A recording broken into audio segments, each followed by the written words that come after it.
Bon, avec des racines carrées, voilà le genre d'énoncé qu'on peut avoir, sur lequel on voit du a racine de 2 qui apparaît, alors que j'ai une expression du type 5 racine de 72, 4 racine de 200 et 9 racine de 242. Le but, ça va donc être de décomposer chacun des nombres qui est sous la racine pour faire apparaître quelque chose qui m'arrangera mieux. Bon, le 5 racine de 72. Le 5, j'y touche pas, la racine, j'y touche pas. C'est ce qu'il y a dessous qui va être modifié. Pour trouver ce qu'il va y avoir dessous, il va falloir que je fasse apparaître le 2, puisque c'est ça qu'on me demande. Donc 72, c'est quelque chose x 2. Bah, c'est 36 x 2, évidemment. Ensuite, je vais faire la même chose avec ma racine de 200. Donc j'ai 4 racines de quelque chose. C'est 2 fois quelque chose qui me donne 200. Donc évidemment, là aussi, c'est 100. Enfin, je vais faire la même chose maintenant. 9 racines de 242, c'est 9 racines de 121 x 2. On m'a demandé partout du racine de 2, je fais apparaître 2 dans chacune de mes racines. Si on m'avait demandé 3, j'aurais fait apparaître 3 fois quelque chose. Maintenant, on va se servir de l'une des premières propriétés de la racine carrée, qui est la racine d'un produit, c'est le produit des racines. Donc racine de 36 x 2, c'est racine de 36 fois racine de 2.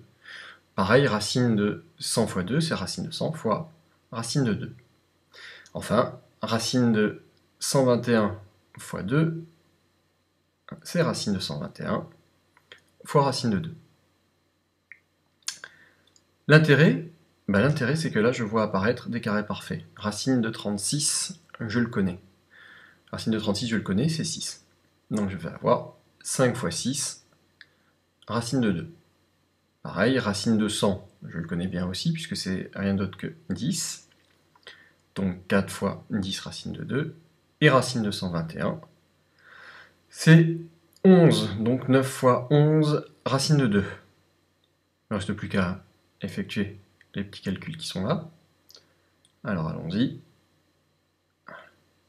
Donc 5 fois 6 ici, ça ne donne rien d'autre que 30. Donc j'ai 30 racine de 2. Moins 4 fois 10, 40. Voilà. 40 racine de 2. Et 9 fois 11,